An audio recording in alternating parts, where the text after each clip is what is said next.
교회 설립을 한 지 5년이 되는 날입니다.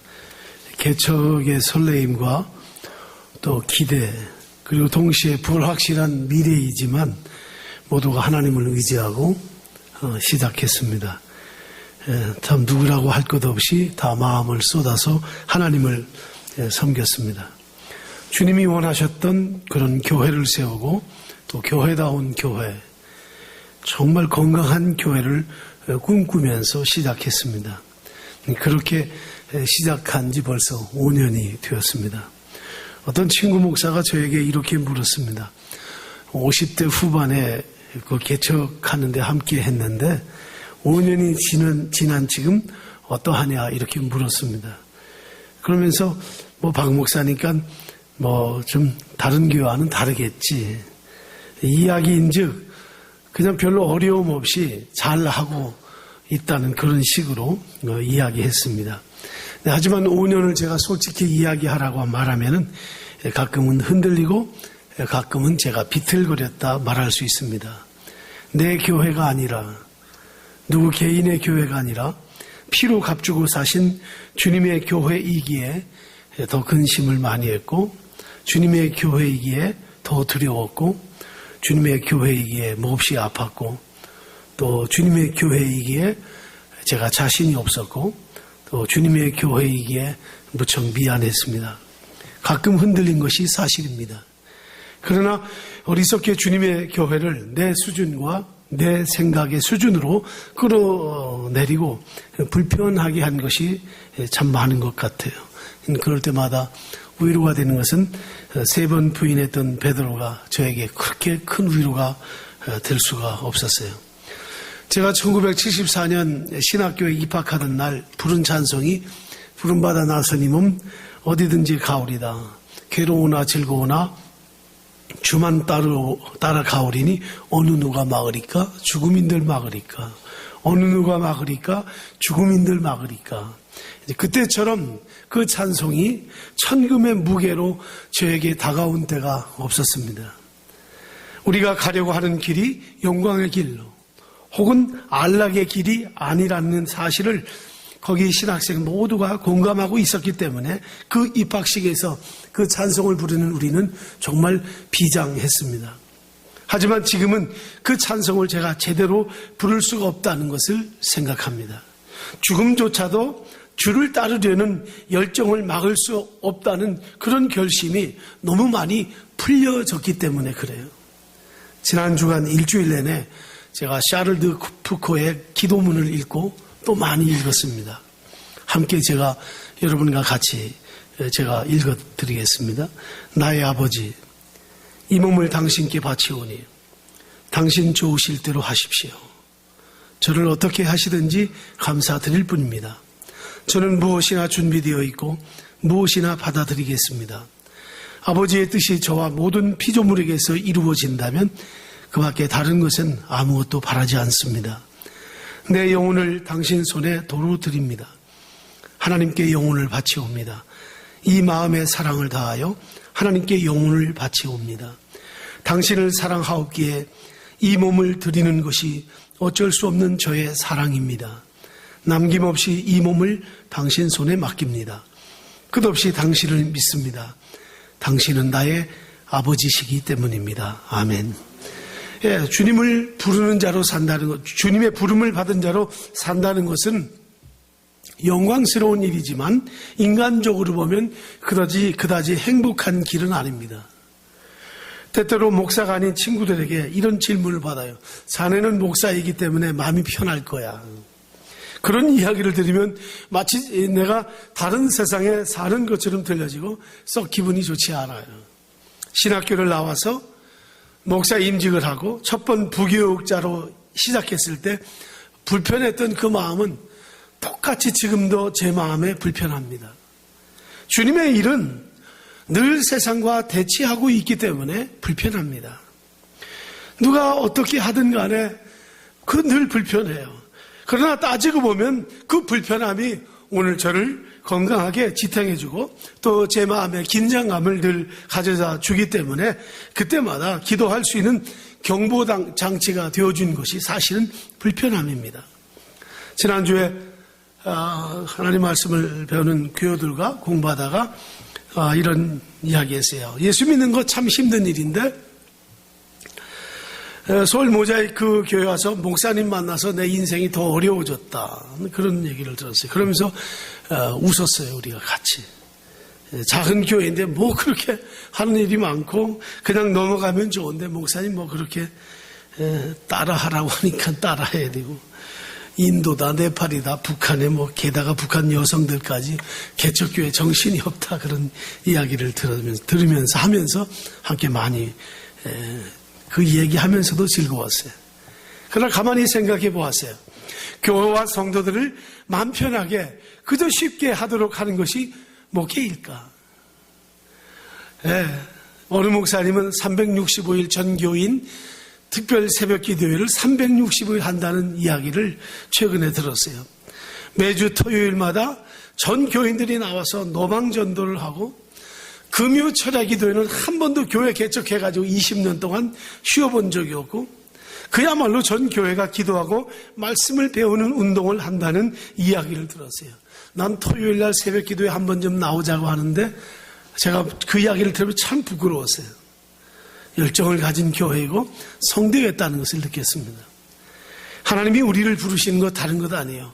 뭐 우리한테 꽃감 빼먹으려고 하나님 그런 것 아니에요. 정말 여러분들 오해하지 마세요.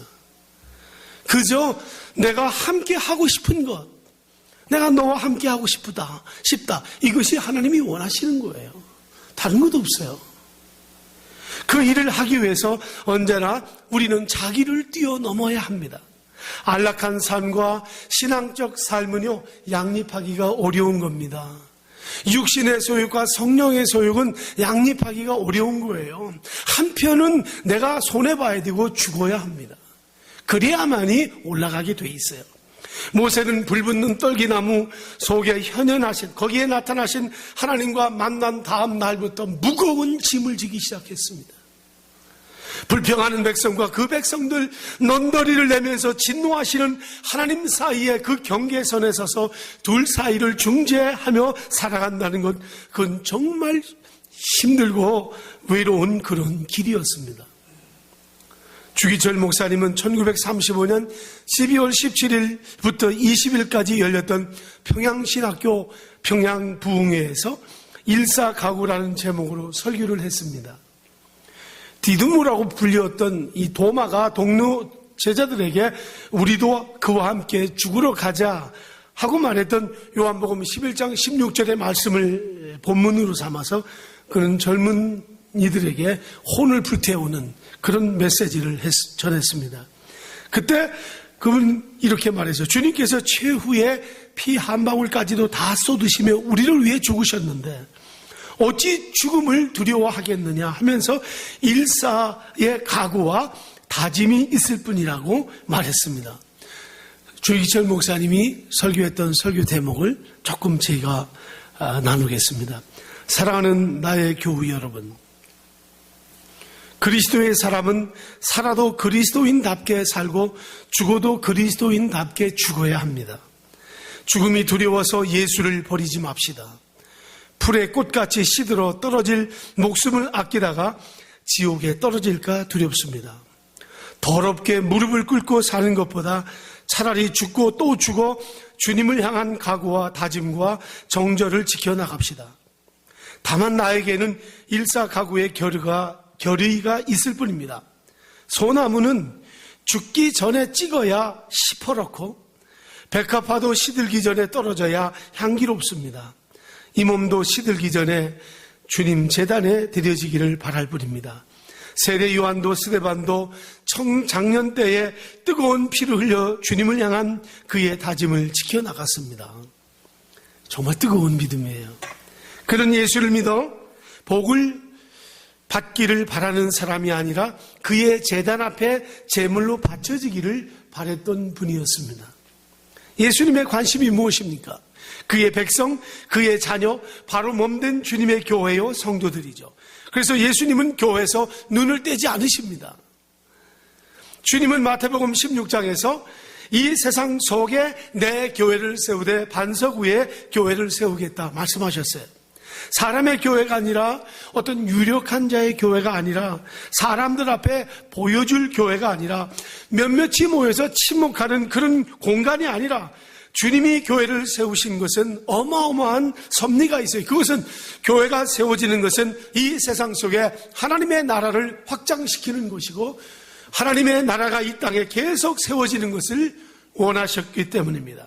그래서 하나님의 나라를 확장시키기 위해서 진지를 구축하게 하는 것, 이것이 바로 교회입니다. 그래서 지상의 교회는 전투하는 교회다 그랬어요. 늘 악한 영들과 싸워야 합니다. 하루도 쉬지 않고 전투가 벌어지는 것이 교회이고 늘 불편한 것이 교회예요. 세상과 혼합할 수 없고 세상과 타협할 수 없기 때문에 그렇습니다. 교회 설립 5주년에 우리가 회고하며 돌아보아야 할 것은 나는 그리스도의 군사로서 제대로 싸울 수 있는 사람인가? 나는 지금 무기를 들고 나가서 싸워야 한다 할 때 내가 싸울 수 있는 그런 완전 무장을 한 그리스도의 군사인가?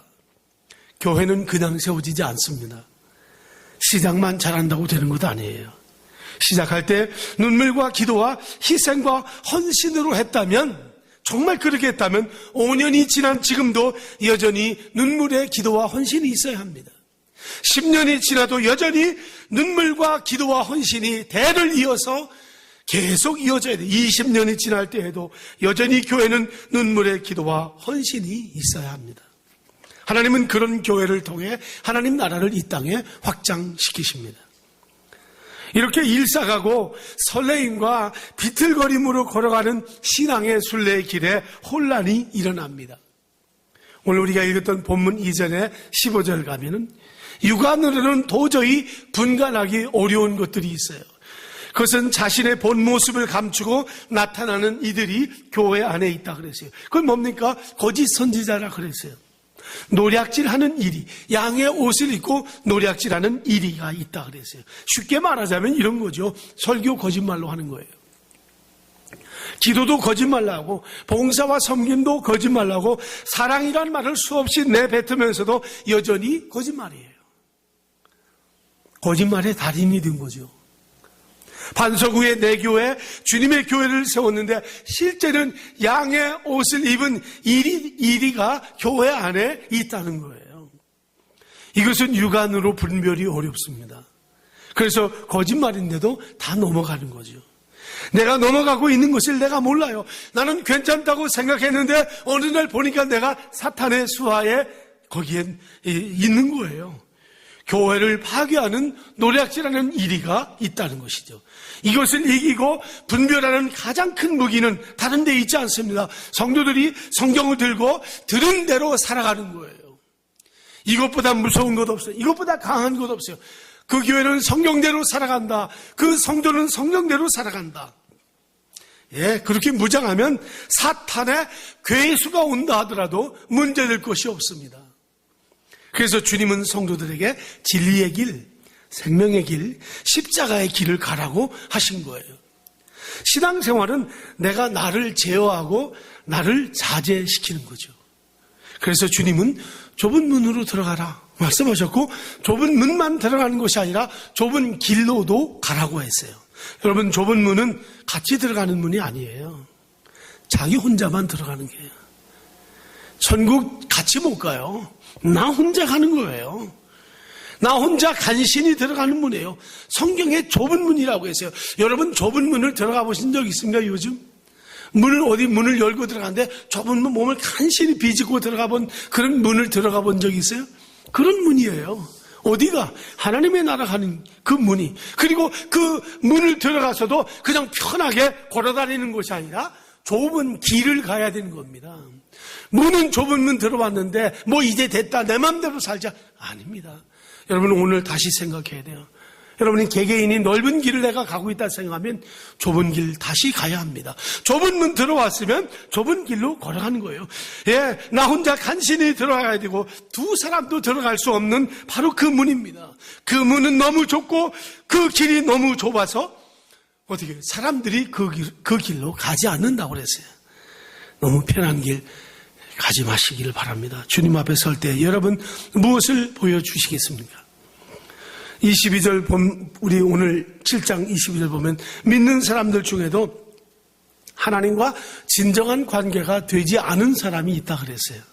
입으로는 주여 주여 이렇게 시인할지 모르는데 행위로는 부인하는 자들입니다. 사람들 앞에서는 자기의 목소리로 분명하게 주님을 믿는다고 표현하고 말하는데 실제는 행동이 없는 거예요. 행위가 없어요. 예. 사람들 알아주죠. 그 사람 틀림없이 예수 믿는 사람이라고. 그렇게 알아줍니다. 세상도 알아주고 인정합니다. 그런데 여기에 문제는 뭐냐면 하나님의 뜻과는 전혀 관계가 없는, 하나님의 뜻과는 관계가 없어요. 뭐 겉으로 볼 때는 철두철미하게 예수 믿는 것 같은데 예수님을 주라고 시인하면서도 말씀에 순종하지 않고 계명을 따르지 않고 자기 이익이나 자기 이름을 내기 위해 허세를 부리는 것을 말합니다. 심지어 선지자 노릇하고 귀신을 쫓아내고 능력을 행했다 그랬습니다. 얼마나 인기를 얻고 얼마나 추앙을 받았겠어요. 여러분 오늘 이 시대에 이런 분들이 나타나면 어떻게 합니까? 오늘날 같으면 귀신을 내쫓아내고 능력을 행한다고 하면은 어떻게 해요? 신문에 국민일보에 금방 나지. 교계신문에 나고. 요즘도 계속 나긴 나. 그런 분들이 상당히 많아요. 방송에 나고 뭐 대단했을 겁니다. 심지어 전 세계를 다니면서 설교할 겁니다. 그런데 성경은 그가 한 것이 선지자 노릇했다고 그래요. 선지자가 아니에요. 선지자 노릇했어요. 뭐요? 내면적으로는 전혀 아닙니다. 자기 도취에 빠진 거죠. 예, 자신의 이익을 위해서. 그런데 여기 엄청난 일이 벌어집니다. 그게 뭔가 하면 예수님은 그것은 나와 전혀 상관없는 일이라고 그랬어요. 여러분 교회에서 외형적으로 뭐가 잘 될 때 너무 거기에 좋아하지 마세요. 우리 교회 성도가 갑자기 부흥한다, 헌금이 많이 나온다, 사역이 많아졌다, 뭐 그것 가지고 교회를 평가하면 큰일 나는 거예요. 나를 보면 알아요. 내가 하나님 앞에 얼마나 진실하고 얼마나 정직하고 얼마나 내가 헌신하고 내 사명을 내가 얼마나 감당하는가, 교회의 모습을 내가 진정한 모습을 내가 가지고 있는가, 이것을 가지고 나를 평가해보면 우리 교회 건강은 틀림없이 아는 거예요. 자기 도취에 빠지는 자들이 많이 있다는 거죠. 그 동기가 무엇인가? 주여라고 불렀는데 주님을 부르고 주님을 위해서 설교하고 목회자로 살고 주님을 위해서 성도로 살아가면서 그 동기가 무엇인가? 우리가 기도할 때도 마찬가지죠.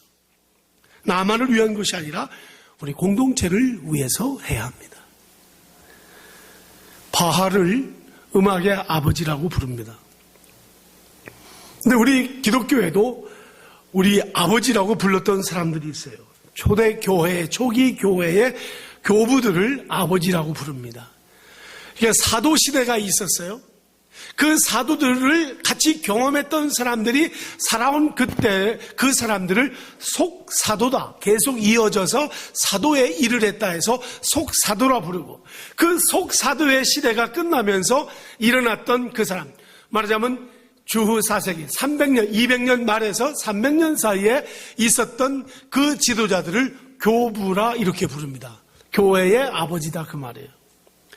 그러니까 그 두 가지 그룹이 있었는데 교부들 가운데 한쪽은 교회와 성도들에게 영향력을 발휘하면서 교회를 잘 세워가는 그런 교회 안에 지도자들이 있었고, 또 한 그룹은 교회와 세속을 떠났어요. 아예 다 떠나가지고 어디요? 광야에 머물면서, 사막에 머물면서 영향력을 행사하고 교회에 지워지지 않는 건강한 흔적을 남긴 사람들인데, 이런 사람들을 일컬어서 사막의 교부다 이렇게 말합니다. 교부들은 그 당시 교회의 청량제였어요. 왜 그런가 하면 주후 300년에 콘스탄틴 대제가 기독교를 승인한 다음부터 교회가 좀 세속화되는데 급속도로 세속화되기 시작했어요. 교회가 제도권 안으로 들어오고 정치 안에 들어오고 정부 안에 들어오다 보니까 모든 게 계급이고 모든 것이 다 그런 정치적인 영향을 받았어요. 이것 때문에 교회가 흔들리기 시작했고 영적으로는 많이 쇠퇴해지기 시작한 거예요. 그래서 중세 시대를 그때부터 시작해가지고 저 종교개혁 시대까지 약 1000년 동안을 중세 시대라고 합니다. 중세 시대의 특징이 뭐냐면 정부와 교회가 하나가 돼가지고 있었기 때문에 신실한 신앙인들은 무척 어려웠습니다. 예. 이 교부들이 건전한 교회의 기품이 때때로 세상적 세속을 떠나서 순수한 모습을 가지도록 했다는 거죠. 그래서 교부들의 관심 중에 관심은 하나님이 주신 이 구원의 진리를 교회가 건강하게 지켜나가야 된다는 거예요. 예, 이것이 가장 중요한 일이었고 다른 나라는 교회를 교회답게 만드는 일에 이 교부들이 그 일을 감당했어요. 즉 교회가 어떻게 하나님의 뜻에 맞추어 갈 것인가, 이것이 고민이었습니다. 그 중에 유명한 어거스틴 같은 교부가 있었습니다. 어거스틴. 그는 당시 교회를 향하여 이런 말을 했어요. 교회가 유아기적 옷을 벗어버리고 어린아이의 그 옷, 그건 이젠 벗어버리고 이제는 장성한 교회가 되어야 된다. 이런 이야기를 했습니다. 우리 서울 모자이크 교회가 4세기 사막의 교부들이 간절히 원했던 것처럼 교회의 참모습, 주님이 바라시는 교회, 유아기적인 옷을 벗어버리고 어린아이, 베이비의 그 일을 벗어버리고 장성한 교회로서의 책임 있는 아픔도 슬픔도 눈물도 고통도 찌름도 다 감내해내면서 하나님의 교회를 만들어가는 우리 모든 교우들이 되시기를 주의 이름으로 축원합니다. 기독교는 구원 확신이라는 말을 참 좋아해요. 구원받았는 나 구원의 확신이 있다, 이런 말을 참 좋아해요. 그래서 이 제자훈련에도 성경 공부하기 시작에 구원의 확신의 문제를 가지고 아무도 흔들릴 수 없는 나의 구원이라는 이 테마를 가지고 근 3개월을 공부하게 됩니다. 굉장히 오랜 시간 공부하게 돼요. 이 구원의 확신 말을 참 좋아해요. 하지만 삶이 수반되지 않는 구원의 확신이란 그건 허위이고 허식입니다. 이건 내가 이 박 목사가 심술이 나서 하는 말이 아니라 예수님이 가르쳐주신 진리예요. 제 욕심껏 사느라고 이웃 돌보지 않아. 자기 이익을 지키기 위해서 눈에 쌍심지를 키고 사는 사람들이 구원의 확신을 운운하는 것은 이것은 아니에요. 이것은 변명이에요. 신앙생활이란 하나님의 영이 우리 속에 내주하셔서 하나님의 뜻이 내 뜻이 되고 그 뜻이 내 삶을 번역시키는, 마치 어려운 한문이나 영어를 일본어를 우리말로 번역하듯이 하나님의 뜻을, 그 뜻이 내 속에 들어오도록 번역하는 것, 이것이 바로 구원받은 자의 삶이에요. 종종 목회하다 보면 성도들이 이런 질문을 하죠. 목사님, 하나님 뜻을 어떻게 알 수 있습니까? 이렇게 묻는 사람들이 있어요. 여러분 꼭 기억하세요. 그 묻는 분이 그분의 삶이 모호하면 그런 말을 많이 해요. 대부분 보면 삶이 모호해. 이건지 저건지, 참인지 거짓인지, 말씀에 속해 있는지 거짓에 속해 있는지, 하나님께 속해 있는지 세속에 속해 있는지, 그것이 모호하면 그런 질문을 하게 돼요. 진짜 하나님의 뜻을 모르는가? 말하자면 지금 당장 눈앞에 굶주린 사람이 있다? 길거리에 쫓겨난 사람이 있다? 이때 하나님의 뜻이 무엇인가? 그 배고픈 사람을 찾아가서 먹을 것을 주고 쫓긴 사람에게 설 땅이 되어주고 그의 이웃이 되어주는 거죠. 우리 그거 하십시다. 우리 큰 거 아니에요. 제가 아는 목사님이 그런 말씀하셨어요. 이 하나님의 뜻이 분별 안 될 때 어떻게 하면 좋은가? 하나님의 뜻이 분별이 잘 안 된다. 근데 이 목사님이, 그분도 박 목사님인데, 자기에게 손해 나는 쪽으로 선택하면 된다 그랬어요. 내게 손해 나는 쪽으로 선택하라. 그러면 그게 하나님의 뜻이다. 틀림없다. 우리는 그렇게 안 하거든. 손해 나는 쪽으로. 그래도 잘 모르겠다. 성경 하나 보겠습니다. 우리 다 같이 마태복음을 같이 보겠습니다. 다 같이 성경 읽겠습니다. 마태복음 9장 13절 말씀, 우리 성경 한번 찾아서 함께 읽겠습니다. 다 같이 읽겠습니다. 9장 13절. 너희는 가서 내가 긍휼을 원하고 제사를 원하지 아니하노라 하신 뜻이 무엇인지 배우라. 나는 의인을 부르러 온 것이 아니라 죄인을 부르러 왔노라. 아멘. 여러분, 예수님 죄인 부르러 왔어요. 죄인 부르러 왔어요. 그 심정을 가지고 우리가 대하는 거죠. 그런 말 가지고. 제가 골프 대회 하는 중계 방송을 최근에 들은 적이 있어요. 얼마 전에 지난 주간 같아요. 근데 거기에 그 중계 방송하는 아나운서와 그다음에 그 설명하는 분이 이 골프를 하면 골프는 아무데나 치는 게 아니잖아요. 그 라인이 있어요. 그 밖으로 나가면 그 오비가 난다고 그래요. 그 라인 가까이는 어떤 데는 이렇게 언덕진 데도 있고 사람이 없어요. 그런데 거기에 딱 공이 떨어지는데 그 라인 쳤는데 끝에 약간 이쪽 부분에 공이 떨어졌어요.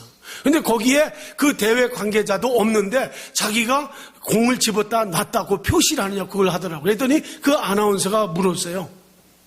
아니 저기 지켜보는 그 대회 관계자가 없는데도 저렇게 그 공을 들었다 놨다 할 수 있습니까? 하고 이게 물었더니 그 라인 쪽에 왔을 때는 그거는 그냥 그 골프 선수에게 그걸 믿고 그렇게 하게 한다는 거예요.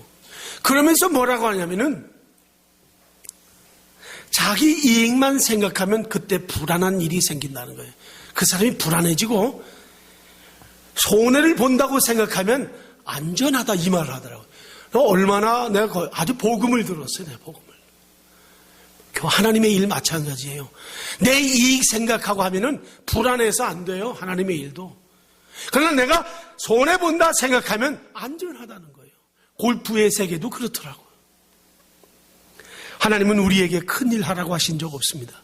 우리 서울 모자이크 교회 시작해서 뭐 큰일 하라고 우리 집 팔 일, 땅 팔 일 하나님이 요구하신 적이 있습니까? 없습니다.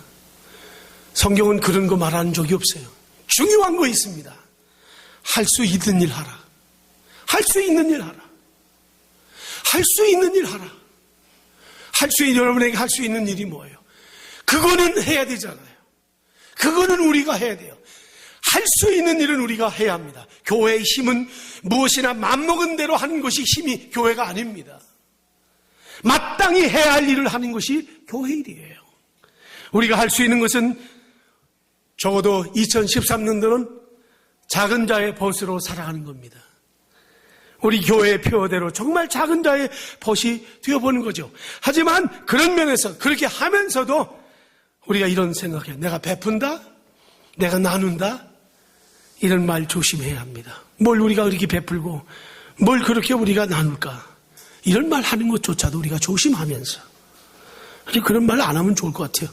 베풀자, 나눈다, 난 베푼다, 나눈다. 우리가 그럴 만한 능력도 힘도 자격도 없습니다. 그리고 잘한다고 했는데 실수해서 오히려 상대방의 자존심 건드릴 때 있습니다. 베푼다, 나눈다 보다도 나 하나님의 일을 한다. 나 하나님의 손이 된다. 나는 하나님의 청직이다. 하나님의 심부름꾼이다. 이런 마음 가지고 하면 우리의 주인 되시는 그리스도가 우리에게 큰 은혜를 주실 것입니다. 교회의 교회의 주인이 주님이신 이 교회. 그 교회가 바로 반석 위에 세운 교회예요. 반석 위에 세운 교회는 모든 초점이 주님에게 있습니다. 주님을 바라보십시다. 혹시 마지막 성경 구절 여기 좀 돼 있습니까? 안 돼 있습니까? 안 돼 있으면 그냥 제가 읽어드립니다. 우리 다윗이 주님 모든 것을 주님께 대하면서 기도했던 역대상 29장 10절로 19절에 있는 말씀입니다. 거기 짤막하게 있는 것만 제가 말씀 함께 나누고 읽어드리고 끝나겠습니다. 이 다윗이 한 말이요. 다 주께, 다 주의, 다 주께 속하였으니 12절 주께로 말미암고 주의 손에 있나이다. 13절 이제 우리가 주께 감사하며 14절 모든 것이 주께로 말미암아 싸우니 16절 다 주의 것이니라. 17절 이 모든 것을 즐거이 들여싸우며 19절 솔로몬에게 주의 계명을 지켜 건축하게 하옵소서. 다 주님께로부터 주님. 우리 교회가 주님의 교회인 줄 믿습니다. 하나님 아버지 감사합니다. 주님께서 오늘 이 말씀을 통하여 우리에게 교훈 주시고 은혜 주신 거 감사합니다. 주님의 몸된 교회, 우리가 시작했던 건강한 그 마음 하나님 잃지 않고 사명자의 길, 일사가구의 길을 우리도 걷게 해주시고 행여 하나님의 교회가 양의 옷을 입은 노략질하는 이리에게 강탈당하지 않도록 하나님께서 지켜주시고 우리의 신앙 또한 입술만 주여 주여가 아니라 진심으로 하나님 섬기며 내 말로만 확신하는 것보다 내 삶으로 보여주는 입증된 삶 되게 하여 주옵소서. 예수님의 이름으로 기도하옵나이다. 아멘.